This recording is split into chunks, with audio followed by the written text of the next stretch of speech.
Ma grand-mère nous racontait des histoires du Tibet, des montagnes enneigées, des yaks, des pommes, des abricots et des pêches. Et ma grand-mère nous chantait des chansons sur le travail, sur notre culture. C'est comme ça que j'ai commencé à comprendre le Tibet. Le Tibet était un pays imaginaire. C'est un peu comme une histoire. On croyait qu'il existait un pays comme celui-là, bien loin de nous, et qu'un jour, on pourrait y aller. J'ai cru à cette histoire, et c'est comme ça que nous sommes devenus tibétains, même si nous sommes nés et si nous avons grandi en Inde. Pour les anciens Tibétains, comme ma mère, ma grand-mère qui est venue du Tibet, pour eux, le Tibet est un souvenir. Mais pour les jeunes générations, le Tibet est notre espoir, c'est l'avenir.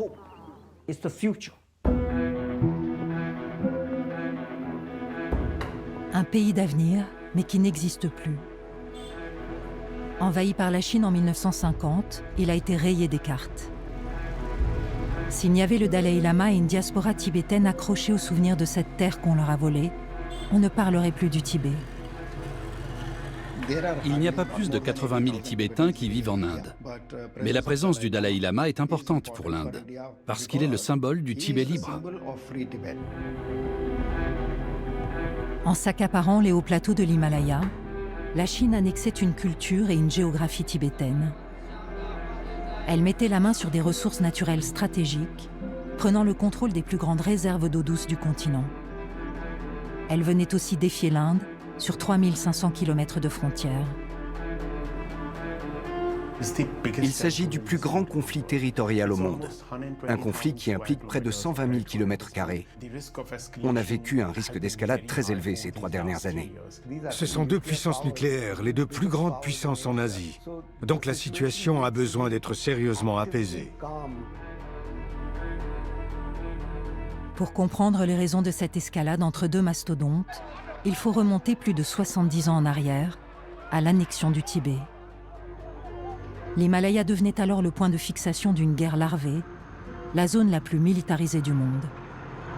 Pour la première fois de notre histoire, nous avions des troupes chinoises à notre frontière. Ça n'était jamais arrivé auparavant. Nous avions une frontière avec le Tibet et soudain nous avions une frontière avec la Chine.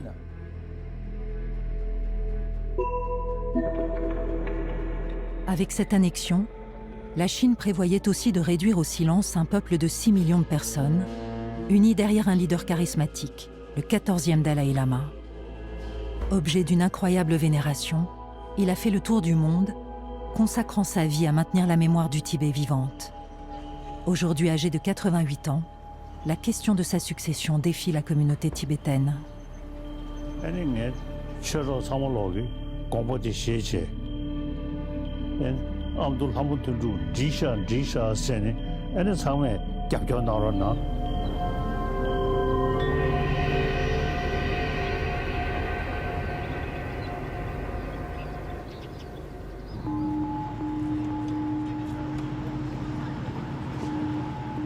Avant d'être un homme, le Dalai Lama est un symbole.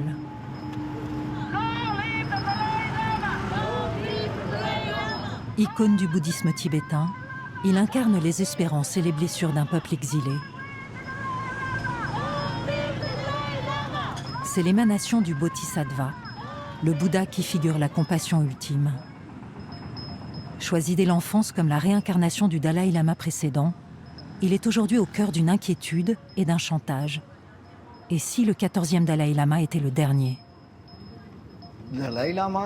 L'institution du Dalai Lama n'est pas une institution ordinaire. Je dirais que c'est un peu plus important que l'institution du pape dans le christianisme ou des Shankaracharyas de l'hindouisme. Parce que le Dalai Lama symbolise l'esprit et l'identité d'une nation, en plus d'être le chef religieux suprême. Tenzin Gyatso est l'héritier d'une lignée de moines qui règne sur le Tibet depuis le XVIIe siècle. À sa naissance dans une ferme le 6 juillet 1935, il s'appelait Lamo Dondup. Il n'a que 2 ans quand une délégation de moines l'identifie comme la réincarnation du 13e Dalai Lama, la plus haute autorité spirituelle du bouddhisme tibétain. Les nobles et les lamas dirigent le pays selon un modèle féodal très codifié. Leur chef cumule la responsabilité politique et religieuse du Tibet. Il est appelé à gouverner depuis le palais du Potala à Lhasa. Pour les Tibétains, Tenzin Gyatso, le 14e Dalai Lama, devient un presque dieu. Il devra gérer les affaires politiques de ce royaume de 2,5 millions de kilomètres carrés, soit un quart de la Chine. Cet immense territoire au cœur de l'Asie réunit 3 provinces, le Kham, l'Amdo et l'Utsang, dominées par les plus hautes montagnes du monde. Si au gré des conquêtes, le Tibet a successivement passé des alliances avec les puissances mogholes, mandchoues, britanniques, il est indépendant depuis 1913. C'est donc un pays et un peuple libre que le 14e Dalai Lama s'apprête à diriger. Il a 15 ans quand Mao, grand maître de la Chine voisine, en décide autrement.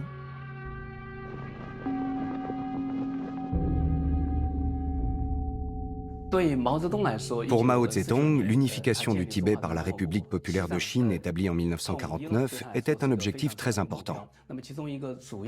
Tout au long de son histoire, le Tibet a entretenu des relations étroites avec la Chine. À plusieurs reprises, il avait promis que le Tibet ferait partie de la grande famille chinoise. Ils vivaient isolés, protégeant leur religion et leur culture. Et bien sûr, c'était une grande faiblesse que nous ne soyons pas connectés au reste du monde. Nous n'étions pas au courant des développements qui survenaient de par le monde. Il y a eu la Société des Nations qui a échoué, puis les Nations Unies. Notre peuple a eu des opportunités, mais nous n'avons pas pu saisir, trouver le moment opportun. Et donc on a manqué plusieurs occasions.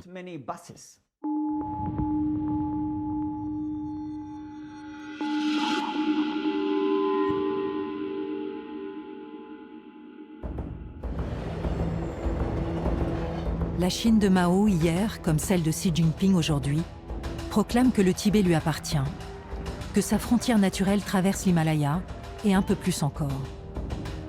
Depuis 2020, plusieurs incursions chinoises en territoire indien ont donné lieu à des affrontements meurtriers entre les deux armées.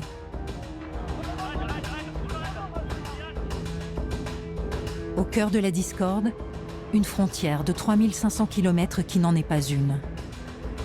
Elle suit un tracé provisoire et contesté, appelé ligne de contrôle effectif, sur laquelle les deux pays se querellent depuis l'annexion du Tibet.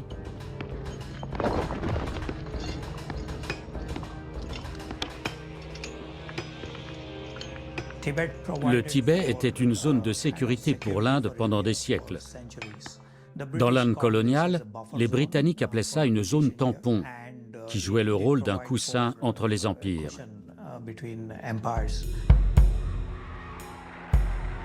Quand il entre en force au Tibet en 1950, Mao Zedong vient d'arriver à la tête de la République populaire de Chine. Avec son armée de libération, il veut imposer le collectivisme communiste à l'ensemble de ce qu'il juge être la Chine historique. Il a de grands projets pour le Tibet. Abolir le système féodal des lamas et libérer le peuple du servage, endiguer la transmission du savoir sacré bouddhiste, s'accaparer les ressources de cet immense réservoir d'eau douce qui irrigue tout le continent asiatique. Le Tibet est le berceau des principaux fleuves chinois, le Yangtze, le fleuve jaune, le Mékong, mais aussi celui des fleuves sacrés de l'Inde, l'Indus, le Brahmapoutre et 2 affluents du Gange.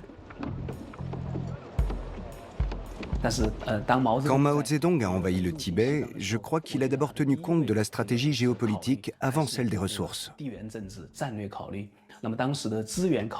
Le Tibet constituait une barrière naturelle pour la Chine continentale.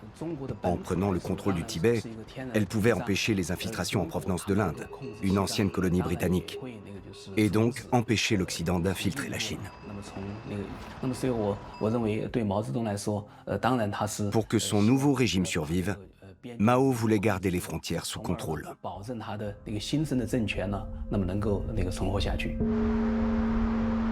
L'eau du toit du monde et le contrôle des frontières. Voilà ce que le Tibet représente pour le nouveau régime autoritaire de Pékin.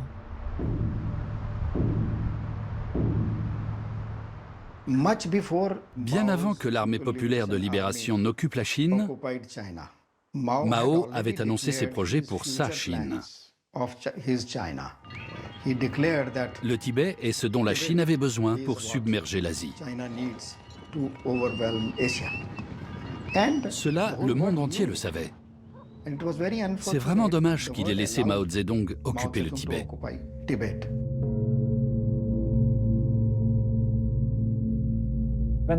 Lorsque les Chinois ont envahi le Tibet en 1950, l'armée tibétaine a tenté de les arrêter, mais elle a été pratiquement vaincue.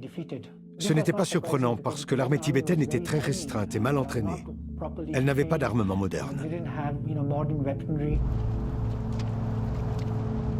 L'isolement du Tibet, qui l'a protégé des invasions pendant des siècles, s'est retourné contre lui.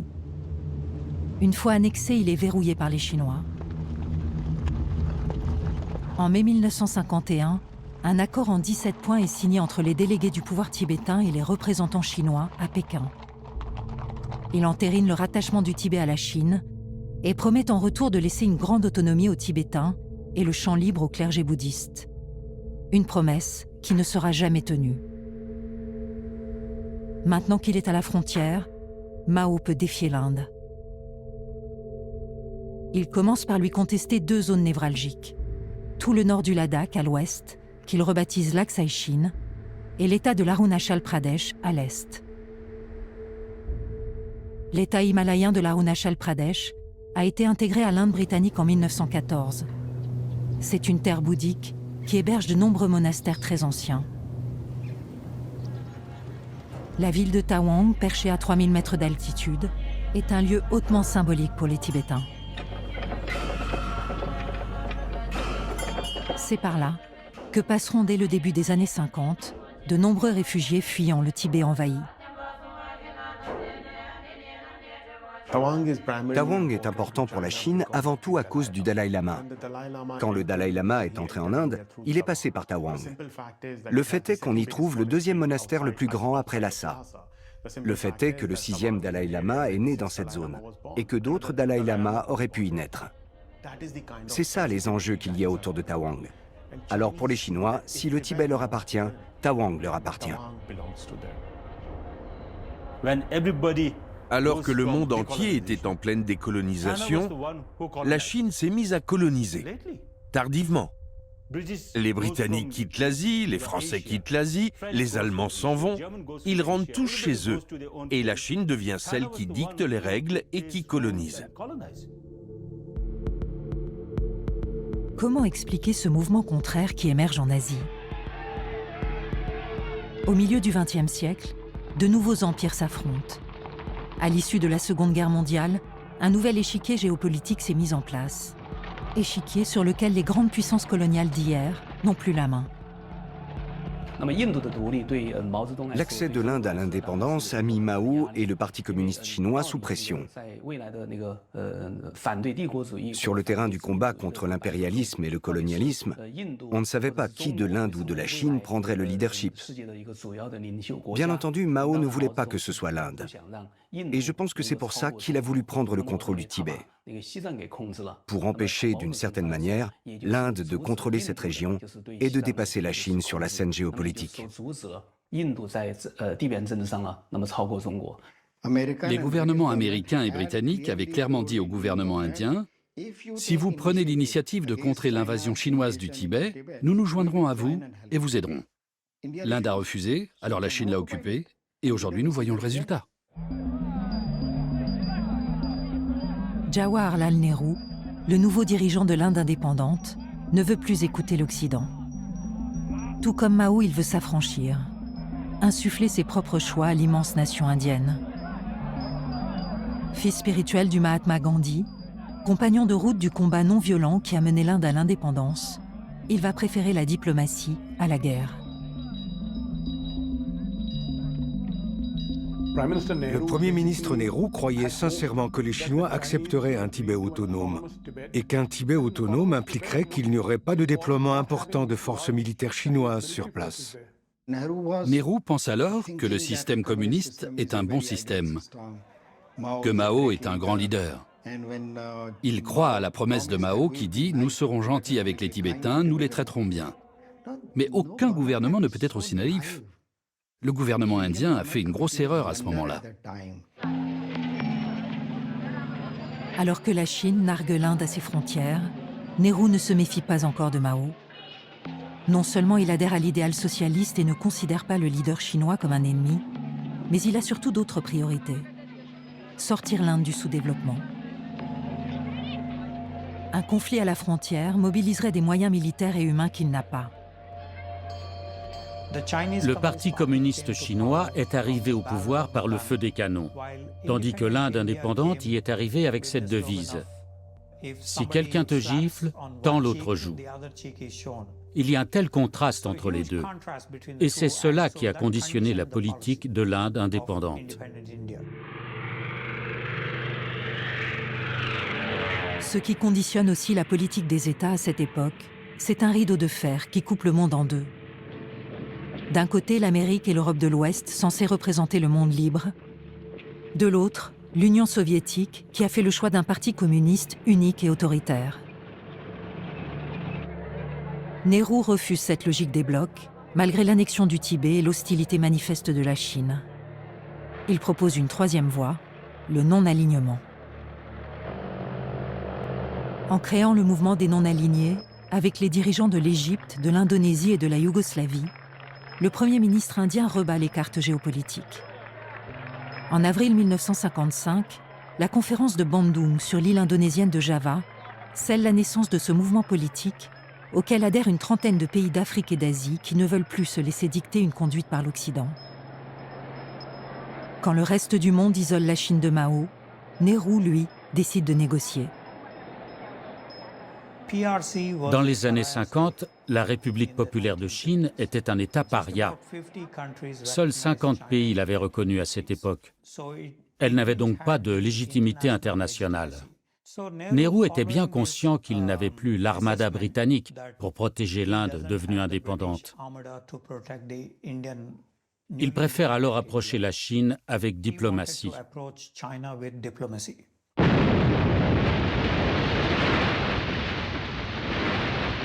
Aveuglement, trop grande naïveté. Une fois encore, Nehru tend la main à la Chine. Ignorant ce qui se trame au Tibet, ignorant que les troupes chinoises colonisent et oppressent la population de l'autre côté de la chaîne himalayenne, l'Inde va jusqu'à signer un accord de coexistence pacifique avec la Chine.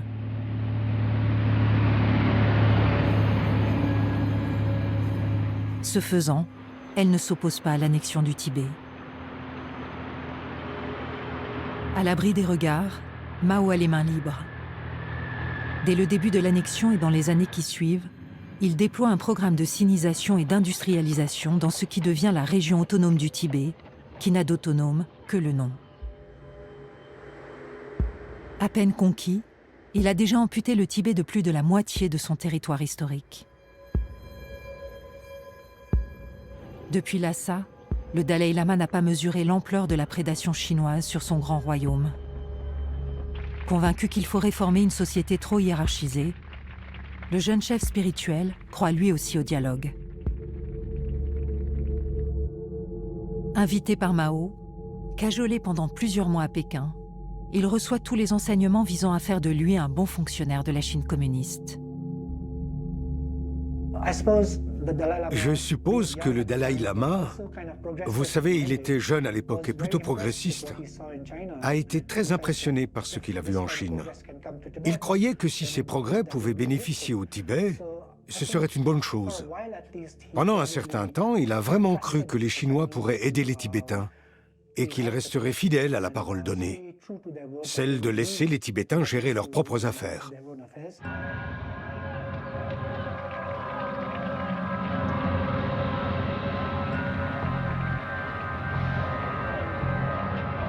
Alors que Mao a promis une libération pacifique du Tibet, son armée se met à détruire les monastères, à molester les moines, à terrifier des villages entiers.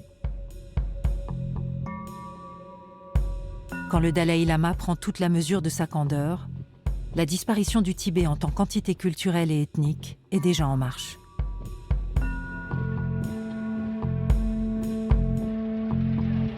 Invité en Inde pour les célébrations de l'anniversaire de Bouddha en 1956, il tente d'alerter Nehru sur le drame en cours et demande l'asile politique. Nehru refuse, craignant de provoquer Mao alors que sa redoutable armée populaire est postée aux frontières. Débouté, le Dalaï Lama retourne à Lhasa. Il sait que son peuple est désormais condamné à un choix douloureux, subir l'occupation chinoise, s'exiler ou résister.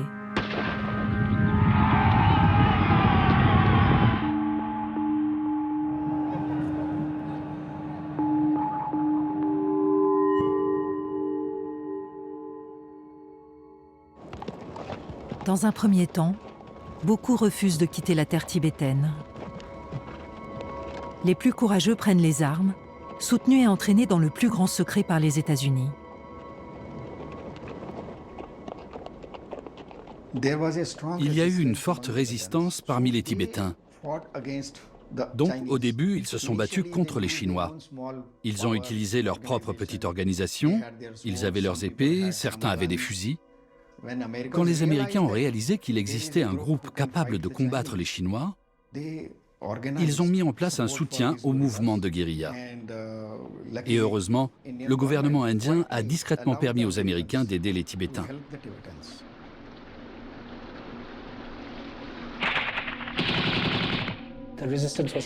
La résistance s'appelait Shushigangdruk, ce qui signifie 4 rivières, 6 chaînes. Shushigangdruk avait désespérément besoin de soutien. L'Amérique était très préoccupée par la montée du communisme dans le monde et cherchait tous les groupes qui combattaient les communistes. Les Tibétains faisaient donc partie de cette stratégie plus vaste de guerre froide.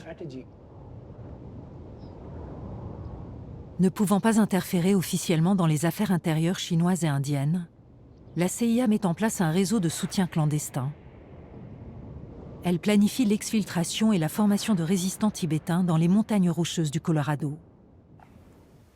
Lamo Tsering, le père de Tenzing Sonam, était agent de liaison entre la résistance et les services secrets américains.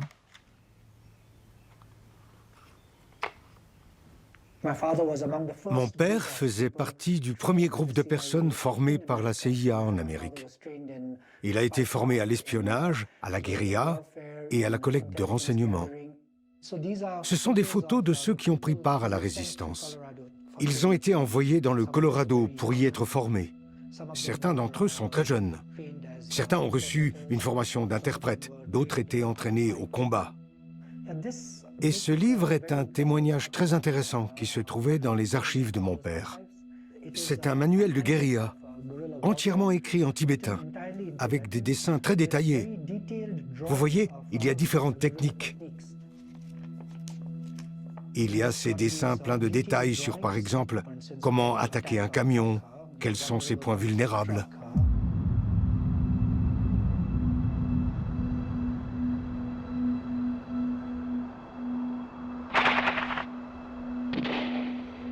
Pendant des années, la CIA soutient la résistance tibétaine, allant jusqu'à lui verser 1,7 million de dollars par an dans les années 60.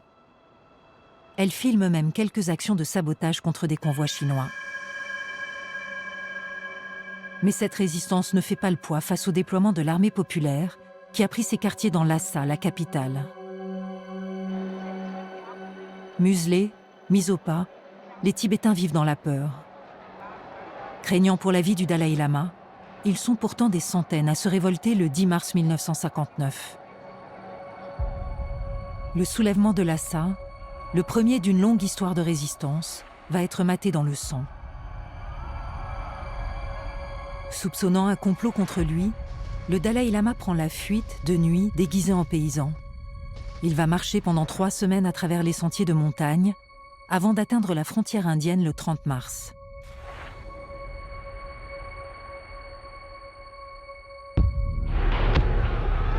Alors qu'il entame un interminable exil, Lhasa brûle. Et la répression s'abat sur la population.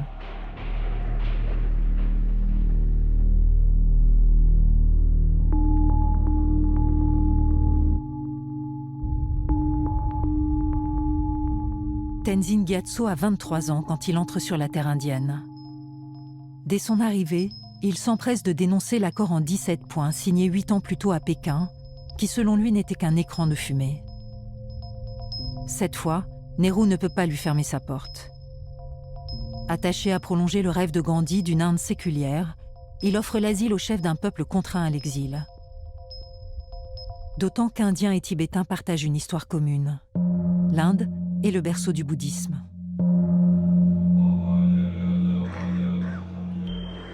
Le Dalai Lama s'installe au nord du pays, sur la colline de Dharamshala, bientôt rejoint par des milliers de réfugiés qui fuient le Tibet. C'est aujourd'hui encore le refuge et le siège politique et spirituel des Tibétains.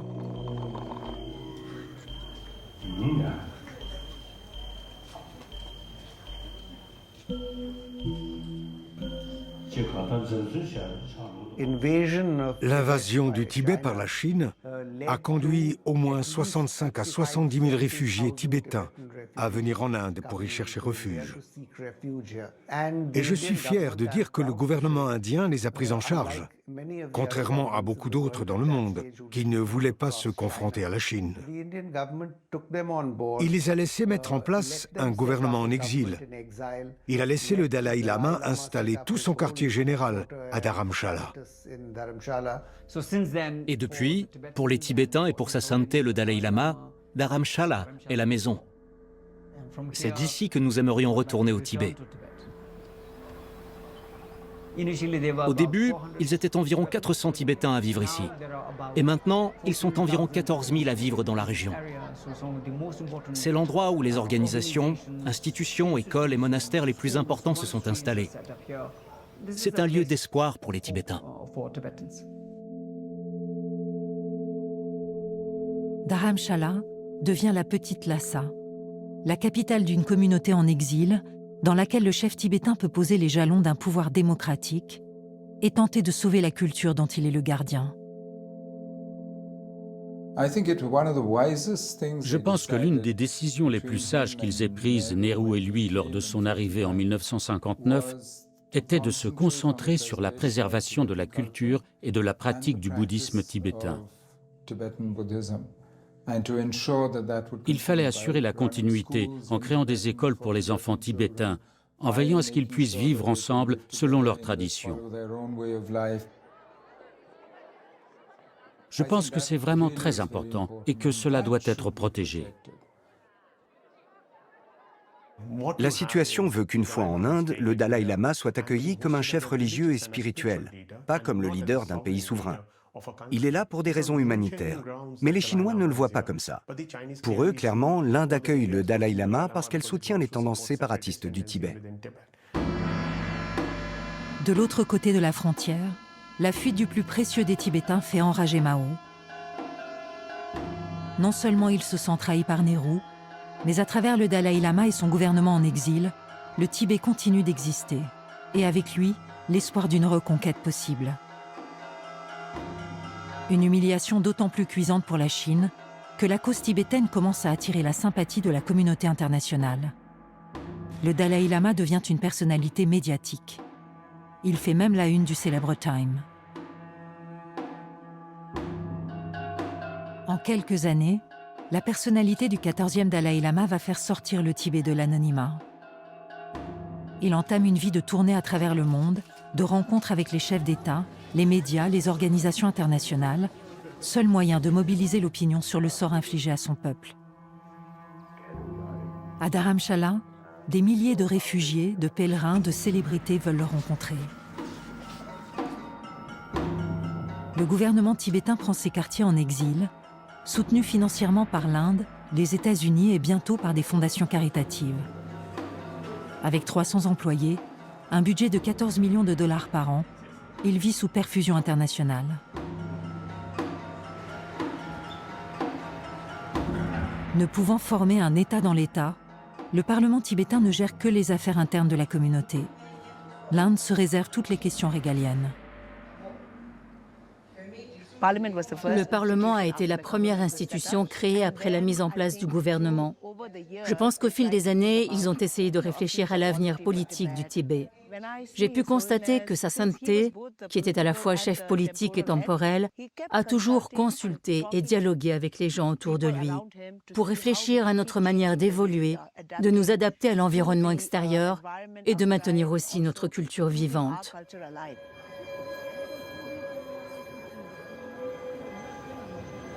Le chef spirituel et politique tibétain a souhaité cette cohésion autour des principes institutionnels en vigueur dans les démocraties. Pourtant, malgré ses efforts pour moderniser l'ancienne théocratie tibétaine, son gouvernement en exil n'a jamais été reconnu par aucun État.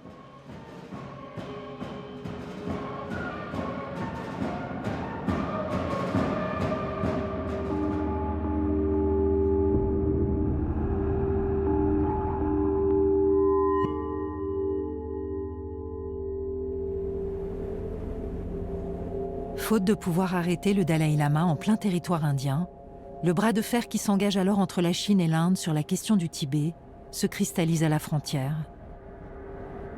Mao, poursuivant sa conquête à grand renfort de troupes armées, multiplie les provocations. En 1960, il va jusqu'à envoyer des émissaires à New Delhi pour exposer aux Indiens le nouveau tracé de la frontière tel qu'il l'envisage entre les deux pays. Des négociations qui relèvent d'une mascarade.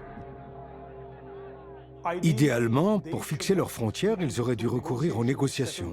Mais ça ne s'est pas produit. Pendant un temps, les Chinois ont gardé le silence sur la frontière. Et les Indiens pensaient que si les Chinois se taisaient, c'était parce qu'ils acceptaient peut-être cette frontière. En 1959, tout à coup, les Chinois ont fait volte-face pour dire que, jusqu'à preuve du contraire, toute la frontière était contestée. À cette époque, ils occupaient déjà d'importantes parties du Ladakh et avaient construit une route pour le traverser. Les Indiens n'avaient pas compris en 1957-58. Alors que tout ça se passait, ils faisaient encore valoir leurs revendications. La Chine a une stratégie pour mettre les Indiens devant le fait accompli. Elle construit des routes à très haute altitude, là où personne ne la surveille. Nehru est pris de court. En arrivant au pouvoir, il n'a pas pensé à développer un réseau routier en Himalaya. Il n'en voyait pas l'utilité dans une région hostile et peu habitée. Mao s'est engouffré dans cet angle mort. Il sait à quel point le contrôle des routes est essentiel pour sa politique de colonisation. Les Chinois révèlent alors l'étendue de leurs ambitions. Elles couvrent l'ensemble de ce qui est aujourd'hui l'Arunachal Pradesh et l'Aksai Chin. Les troupes armées se sont alors retrouvées dans un contact plus frontal. Les deux camps voulaient se rapprocher d'une ligne qu'ils pensaient être leur frontière. Cette situation a conduit à des affrontements.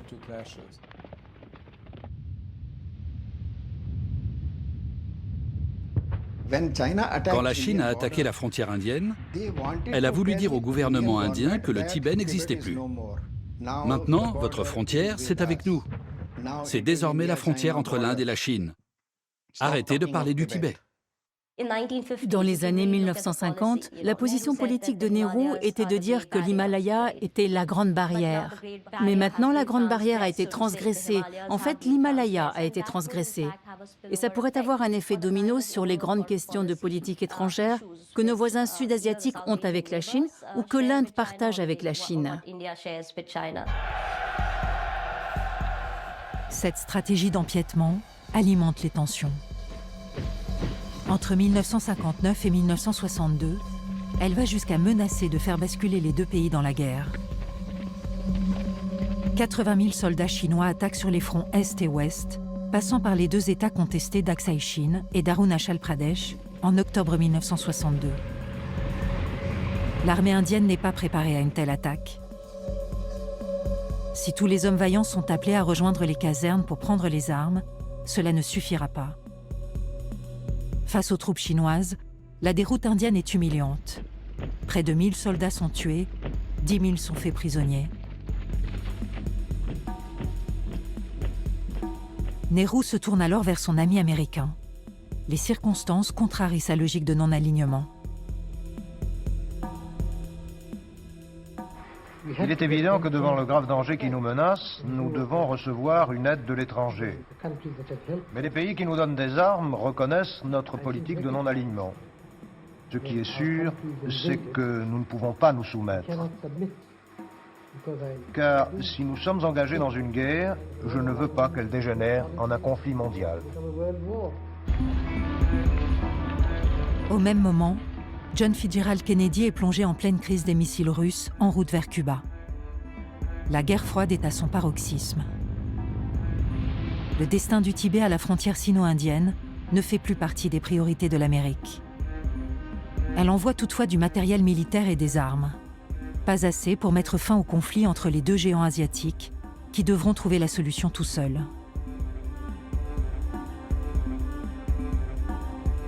Contre toute attente, la guerre sino-indienne ne dure pas. Mao y met un terme de manière unilatérale en novembre 1962 en déclarant un cessez-le-feu. Il a obtenu ce qu'il voulait. Annexer l'Aksai Chin au nord du Ladakh, qui lui laisse le passage entre le sud et l'ouest du pays, et à l'est, occuper une grande partie de l'Arunachal Pradesh et de sa ville hautement symbolique de Tawang. Le froid et les difficultés d'approvisionnement à cette altitude forcent les troupes chinoises à se replier.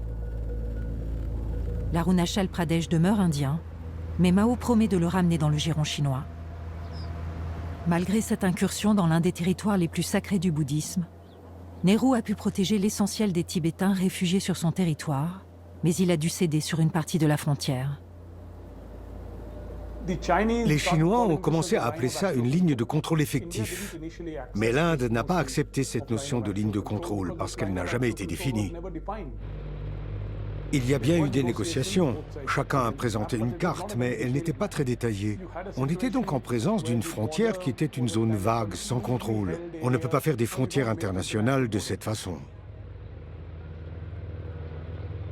Mao Tse-tung a alors déclaré que la coexistence pacifique devait devenir une coexistence armée. Et il a dit que cette coexistence armée garantirait la paix aux frontières entre l'Inde et la Chine pendant 30 ans. En guise de paix, la ligne effective de contrôle va devenir la grande pomme de discorde des décennies suivantes. Quant à la coexistence armée proposée par Mao, elle va vite voler en éclats. Ponctuée d'affrontements, du renforcement des troupes de chaque côté de la ligne, elle est aujourd'hui encore une source de guerre larvée.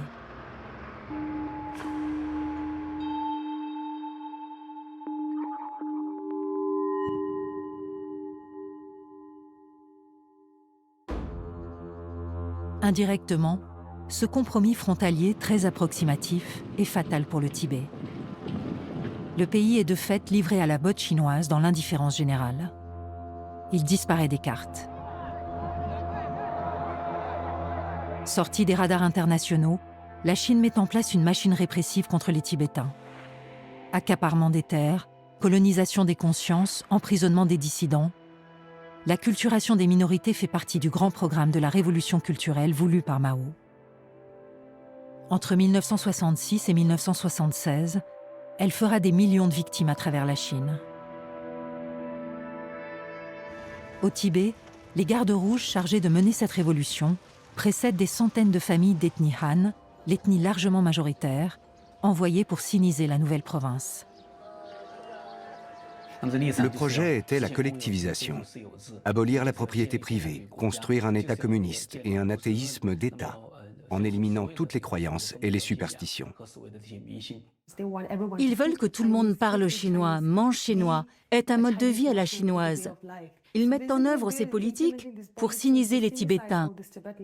Ils veulent convertir tous les Tibétains et les personnes issues de minorités ethniques en une seule nation chinoise, dans laquelle tout le monde sera loyal envers le gouvernement du parti, où personne ne le critiquera, où chacun obéira à tout ce que le gouvernement chinois lui dira de faire.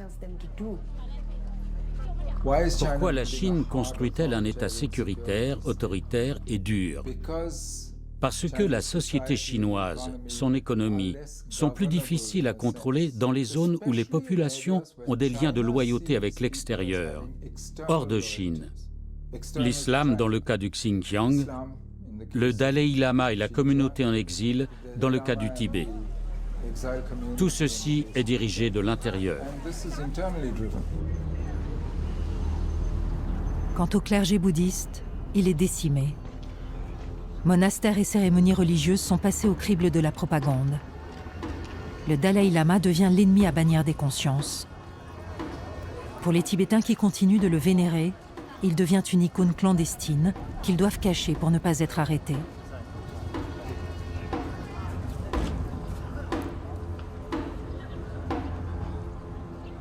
In some cases, even I'm causing their suffering. They have so much devotion, and devotion towards the Dalai Lama is crime, and sufficient to get punishment.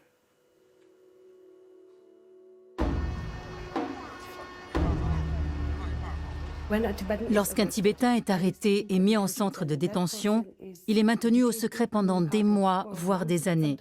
Cette tactique est utilisée pour les torturer, les garder arbitrairement et les envoyer en cours de rééducation pour qu'ils deviennent loyaux envers le parti au pouvoir. Cette répression s'installe durablement au Tibet. Devenu province chinoise, il est mis sous haute surveillance. Aucune dissidence n'est tolérée et la frontière est plus verrouillée que jamais. Les Tibétains qui veulent fuir le pays courent le risque d'être interceptés et emprisonnés.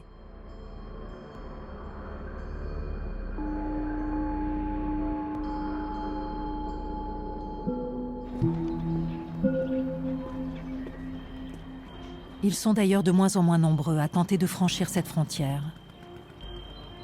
Tsering Dawa est l'un des derniers réfugiés arrivés à Dharamshala en 2021. Avant de pouvoir s'enfuir du Tibet, il est passé par les geôles chinoises.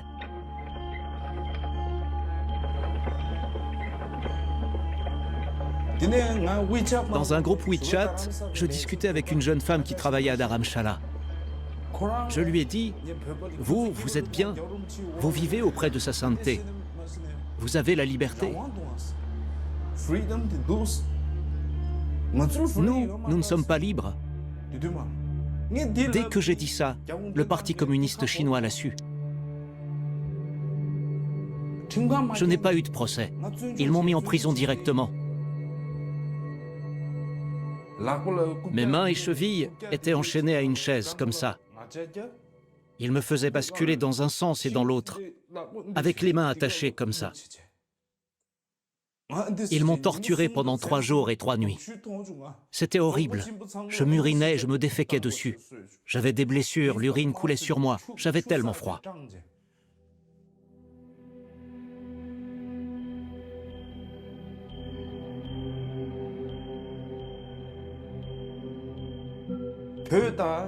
Ils m'ont dit que c'était interdit de contacter quelqu'un en Inde.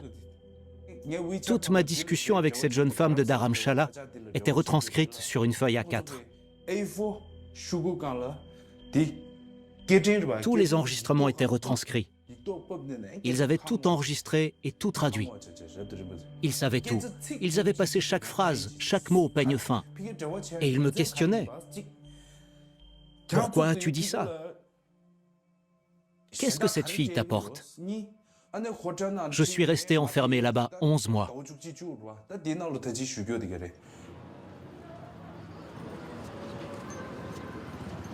L'objectif des services de sécurité chinois? Que le monde en sache le moins possible sur ce qui se passe au Tibet. Mais l'esprit de résistance est tenace et quelques Tibétains prennent d'énormes risques pour transmettre des nouvelles au monde extérieur.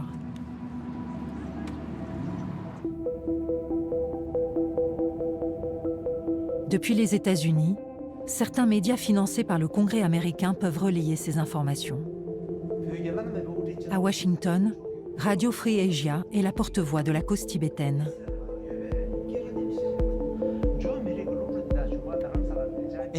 En Chine, mes collègues peuvent effectivement téléphoner, joindre les avocats d'une personne confrontée à la justice. Ils peuvent évoquer les membres de leur famille, etc. Mais au Tibet, c'est impossible. Vous ne pouvez parler de ces sujets à personne. Il est très difficile d'obtenir des nouvelles et des informations du Tibet. Je pense qu'il est parfois plus difficile de sortir des informations du Tibet que de la Corée du Nord.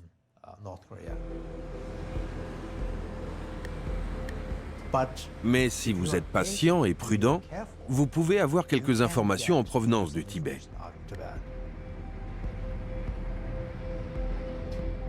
Les sources doivent être bien protégées, parce que si vous vous faites attraper en train de communiquer avec le monde extérieur, vous finirez en prison. Si politiquement les pays occidentaux n'interviennent pas pour dénoncer les exactions commises au Tibet, ils encouragent les organisations de défense des droits humains à enquêter. L'Organisation des Nations Unies a publié plusieurs rapports accablants sur la répression et sur la politique de sinisation qui s'abat sur les jeunes générations tibétaines. Il y a des allégations extrêmement graves. Par exemple, on parle d'1 million d'enfants qui ont été envoyés dans des écoles résidentielles. On les enlève de leur milieu, de leur famille, on les envoie dans un village ou des localités plus lointaines, loin finalement de leur langue, leur culture, leur religion. Franchement, je dois admettre que c'est presque du jamais vu qu'on a autant d'enfants qui sont exclus de leur communauté. Selon un rapport de l'ONU, plus d'1 million d'enfants auraient été placés dans des internats gérés par l'État chinois. Arrachés à leur famille dès l'âge de 5 ans, ces jeunes Tibétains sont convertis à l'idéologie communiste et perdent leurs repères traditionnels. C'est une politique voulue d'assimilation, forcée, qui est discriminatoire. Il est clair qu'il y a en fait une situation où on cherche à éliminer finalement, on peut dire éliminer la culture, la langue tibétaine. Je n'hésite pas à utiliser le terme de génocide culturel. Génocide culturel, ethnocide. Si les allégations portées par les Nations Unies sont fortes, elles ne sont pas suivies d'actes diplomatiques. Le contexte politique ne se prête pas à ce qu'il y ait une présence onusienne pour les droits de l'homme, de façon générale, en République populaire de Chine en ce moment. Voilà la réalité diplomatique dans laquelle nous vivons. Mais je crois qu'avec l'attention de la communauté internationale, les pressions internationales, y compris à l'ONU évidemment, il pourrait, soyons optimistes, il pourrait y avoir des changements qui font en sorte qu'on décide à changer de cap, en quelque sorte, en République populaire de Chine. Face à de telles allégations, comment expliquer cette impuissance diplomatique vis-à-vis du régime de Pékin ? Sur l'échiquier international, les enjeux économiques ont pris le pas sur l'intérêt pour les droits fondamentaux des Tibétains.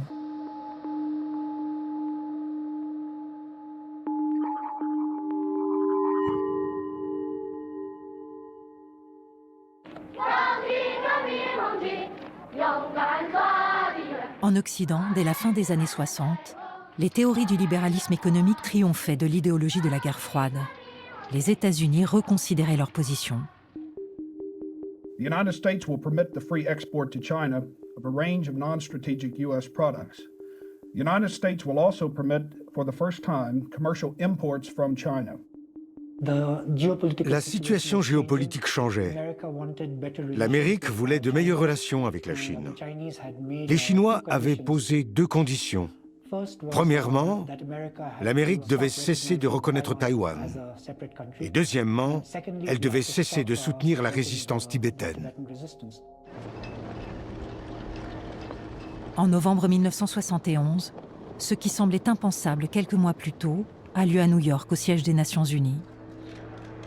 La République populaire de Chine prend sa revanche sur le monde libre. Mr. President, speaking as the representative of the host country, the United States joins in welcoming to the United Nations the representatives of the People's Republic of China, that the moment in history has arrived for the People's Republic of China to be in the United Nations. And the United States, whose peoples are indeed linked by long ties of friendship with the great Chinese people, is confident that with renewed dedication to the principles of the Charter, we can move toward peace and justice in the world.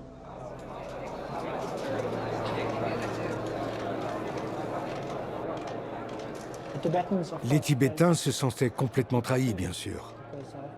Dans leur esprit, la CIA était le gouvernement américain, et ce dernier était censé les soutenir dans la reconquête de l'indépendance du Tibet. Donc c'était une vraie trahison. Ce revirement des États-Unis est un camouflet pour le Tibet. Il est officialisé et assumé par Richard Nixon 3 mois plus tard, alors qu'il se rend en Chine rencontrer Mao Zedong, pour une poignée de main qui entre dans l'histoire. À l'époque, ils croyaient qu'ils allaient faire travailler l'immense population chinoise au service de l'Amérique. Et la Chine a proposé cela aux États-Unis, en disant « Nous avons tellement de bouches à nourrir, et vous avez tellement de dollars. Vous pouvez investir en Chine, et nous produirons tout ce que vous voulez, sans que vous ayez à vous salir les mains. » Mao l'avait compris avant tout le monde.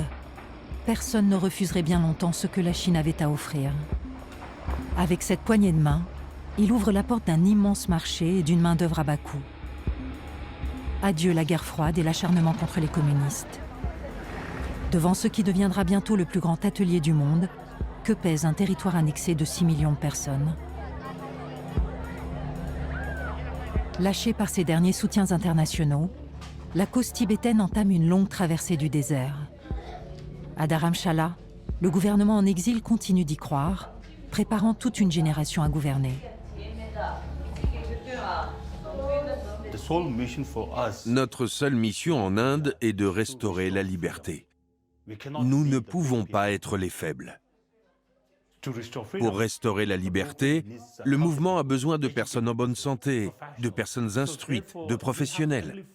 Nous devons donc amplifier notre voix, notre histoire auprès du monde extérieur. Il faut que ce soit visible. Et pour l'instant, c'est visible. Pour rester visible, pour ne pas tomber dans l'oubli, la diaspora tibétaine se mobilise, d'abord en Inde, puis dans les capitales du monde. La date du 10 mars, date du soulèvement de Lhasa en 1959, devient le symbole de la lutte mémorielle. Mais pour que le Tibet revienne vraiment dans le débat, les manifestations ne suffisent plus. Il faut que le chef spirituel et politique sorte du silence. Il le fait en juin 1988. Conscient que la Chine est devenue un interlocuteur économique de taille, le Dalai Lama doit faire des concessions.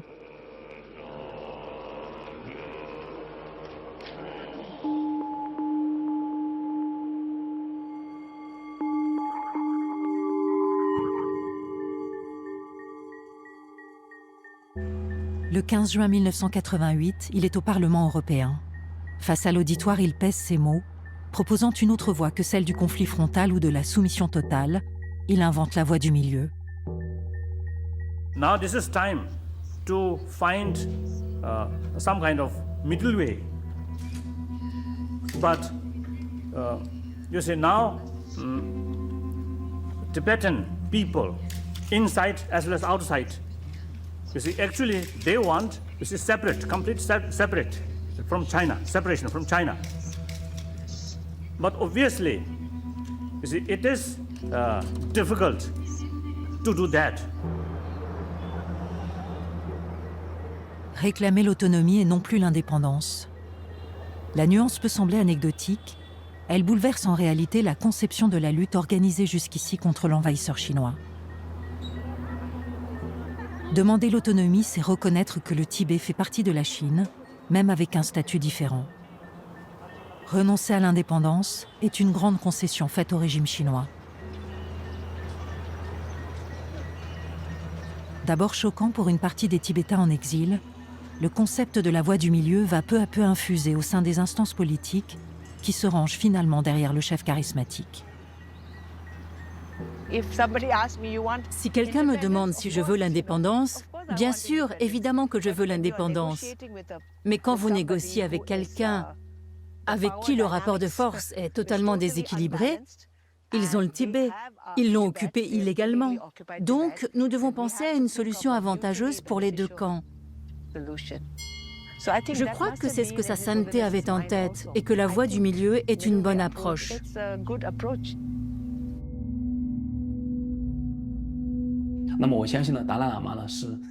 Le Dalaï Lama ne fait pas confiance aux dirigeants du Parti communiste chinois. Quand il prône la voie du milieu, il ne pense pas que les dirigeants du parti accepteront ce consensus avec lui, qu'ils accepteront cette voie du milieu.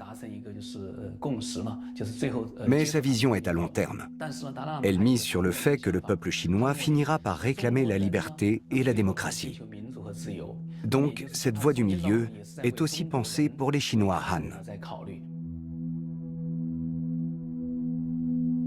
Cette voie médiane est inspirée par sa pratique du bouddhisme. Elle consiste à éviter les choix extrêmes pour accéder à l'éveil et à la libération de la souffrance. Selon le Dalaï Lama, c'est la meilleure manière d'envoyer un message d'espoir aux Tibétains, mais aussi aux Chinois.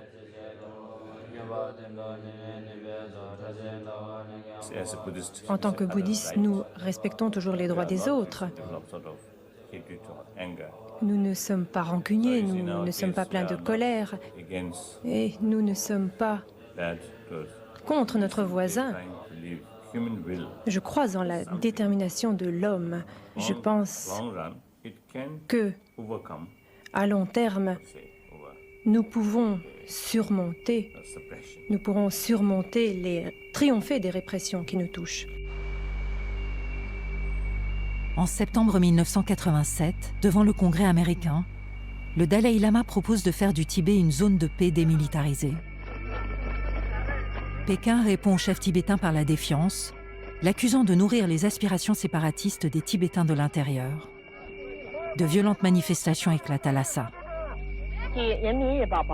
昨天，少数分裂主义者在拉萨蓄意制造了一起严重骚乱事件。他们对一些机关单位和商店进行了打砸。